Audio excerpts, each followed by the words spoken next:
and an individual approaches me. He hands me an invitation. And I look at the invitation, and it's a wedding, mashallah. And the wedding was scheduled for June of 2018. He was handing me an invitation for the wedding over a year in advance. And subhanallah, the first thing that I thought of was how excited must a person be to think and plan. And if you've ever been part of a wedding plan, it takes up a big majority of your energy and your resources and your time. And this person has started the process of planning their wedding over a year in advance. And I thought to myself that this reminds me of a beautiful characteristic that the Sahaba had. Not for weddings, but for Ramadan.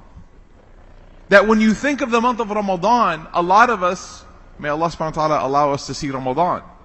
We look at our calendars, we look at our watches, and we fail to realize sometimes until it's too late that Ramadan is approaching very quickly.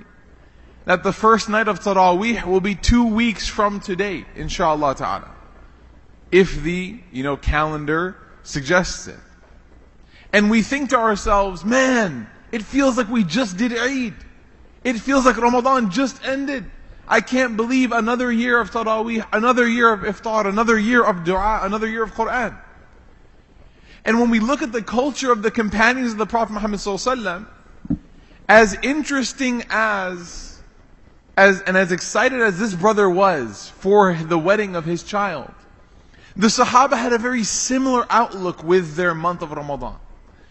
The narrations tell us that after the month of Ramadan finished, the companions would pray as a part of their daily supplication, their daily dua. They would pray to Allah, "Oh Allah, accept from us our Ramadan," for 6 months. They would be so concerned that their Ramadan was not accepted that they would actually spend the next 6 months, 180 days, asking Allah, "Oh Allah, accept our Ramadan." And this culture of asking Allah to accept is from the prophetic culture. Allahumma taqabbal minna. That when we ask Allah to accept, and you know what that acceptance or that asking, you know what it represents? It represents a state of humility. That the person realizes that Allah has the ability, if He so chooses, and if He looks at the work that we've done, to not accept it. One of my teachers in school, she used to say, if your paper has any mark in it, any crease, any wrinkle, anything, I'm not going to take it. And we would say, why? All the work is done. She says, because when you fold your paper, when you roll your paper, it's a sign that you don't care about your work. You treat it well if you care about it. So the companions would pray to Allah to accept. Why? Because they cared about their month. It wasn't just an assumption, oh Allah will accept it. Look at what I've done for Allah. 30 days of fasting, 30 days of praying. Wow, I'm a special person. No, they had this sense of humility. And then after those 6 months had passed, they would make this dua. Allahumma ballighna Ramadan. Oh Allah, allow us to reach Ramadan. Give us the privilege and blessing of being able to experience another Ramadan. And so in that way, if you look at the whole 12-month calendar, their entire year was Ramadan focused. Not a day went by except that they thought about the month of Ramadan. And this reminds me of a beautiful statement of Ibn Ata'illah. He said that if you were to take a bag of gold or diamonds or money, anything that's precious to human beings, if you put it in the middle of a field of cows, they would not have any interest in your gold. But if you took a bag of grass or grain or barley and you put it in that same field of cows, they would be excited and they would be rushing over to the bag to see what it was. But if we put that same bag of grass here and we said, free grass, take some, we would probably end up with the same amount of grass that we started with. But imagine if we put that same bag of gold at the front of the door and said, free gold, take some. The point he's trying to make is that if you don't see something as valuable, then you won't appreciate it. And so our focus and our excitement is dictated by what we value.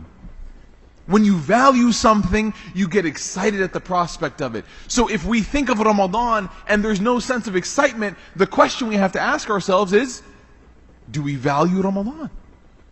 Is there any value for this month for us? Or is it just a yearly thing that we do? The Sahaba, they valued it. That's why they would pray every day regarding the Ramadan.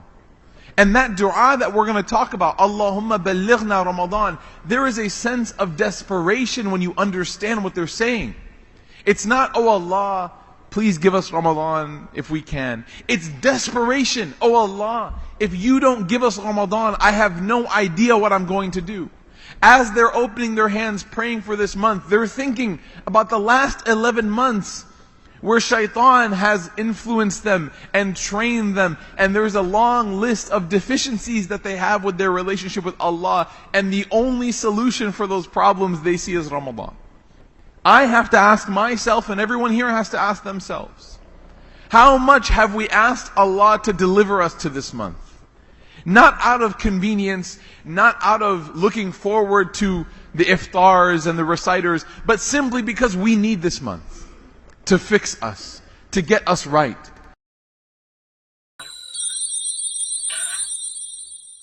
So we're going to talk about having a family-friendly Ramadan, and just a few recommendations I've been able to put together that I'd like to share with today. Number one is suhoor and iftar, the two big exciting parts of the day. Alright, so anybody who's fasting, especially in summer, you got these 18-hour, 19-hour fasts. MashaAllah, may Allah subhanahu wa ta'ala give everyone strength and steadfastness. So it's really difficult, it's very demanding. So people make a big deal out of suhoor and iftar. It becomes very important, and rightfully so. These are also sunnahs of the Prophet ﷺ as well. What normally happens at the time of suhoor and iftar? How do we have suhoor and iftar? So I'm going to give you a very typical scenario. The mom wakes up 30 minutes before, 45 minutes before, an hour before the rest of the family. And what mama does is she goes downstairs, she cooks and prepares suhoor for everyone. And then everyone comes down, 15 minutes before suhoor ends, rubbing their face and rubbing their eyes and, still wiping the drool from their face. And everybody kind of walks down and crawls down and just kind of piles in. Nobody makes eye contact with each other. Nobody talks to each other. And they just get their ready to go food that mom has been slaving over for 45 minutes in the kitchen. Everyone eats their suhoor, doesn't even pick up their plates and things like that, and just kind of crawls back off to their rooms to just make wudu, pray right next to their bed so that they can do salam, salam, and roll over and go right back to sleep. That's your typical suhoor. Iftar, similarly, what ends up happening, we're trying to keep ourselves busy. May Allah subhanahu wa ta'ala forgive us. It's really not the right thing to do in Ramadan. Watching a lot of TV, playing a lot of video games, doing all this kind of stuff. Just trying to get to the time of iftar some way, somehow. Mom, meanwhile, has been in the kitchen for 2 hours preparing a gourmet iftar for the whole family. And then again, we show up 30 seconds before iftar time to sit down, grab the food, stuff our faces, and then run right back off. So this is part of the problem. We need to have suhoor and iftar together, but here's the recommendation. Number one, prepare it together as a family. Turn the preparation of suhoor and iftar into a family activity. So everybody come down, and if 4 people are preparing suhoor instead of one person, it wouldn't take 45 minutes, it would take 20 minutes. So the whole family needs to wake up together, come downstairs, prepare their suhoor together, and then eat their suhoor together, and then clean up after the suhoor together as well. Because mom's got to pray Salatul Fajr as well. Mom wants to read some Qiyam and recite some Quran and observe her Ramadan as well. It's not fair to her to just put all the responsibility on her. But if we prepared together, ate together, and then cleaned up together, we basically will have spent an hour of time together, quality family time, having a conversation, talking together, maybe even sharing a hadith with one another, maybe, sharing the translation or what we heard in the tafsir lecture at Taraweeh last night together. So it's a very beneficial opportunity. So suhoor and iftar, prepare, eat, and clean up together as a family. Number 2, pray together. We should pray together as families all the time, but especially in the month of Ramadan. Especially in the month of Ramadan. So whenever we are praying at home, instead of everybody just praying individually and on their own, get together and pray together as a family. Number 3, study some Quran together every single day. Now that sounds very overwhelming. What are you saying? I have to have like an hour-long tafsir dars? No. Study a little bit of Quran. Take one verse, read the translation of one verse, and just have a little discussion about it, right? So just study a little bit of Quran every day, together as a family, in the month of Ramadan. Number 4, have a Quran memorization competition amongst the family. So pick a surah, Surah Yasin, Surah Rahman, Surah Al-Kahf, Surah Al-Mulk. It doesn't matter what you pick. Pick some portion of the Quran and say, we're going to have a Quran memorization competition in the family. We get very excited about the Quran competition at school, at the masjid, etc. in the community. We should be having our own Quran competitions at home. So what are we going to do? Pick a surah.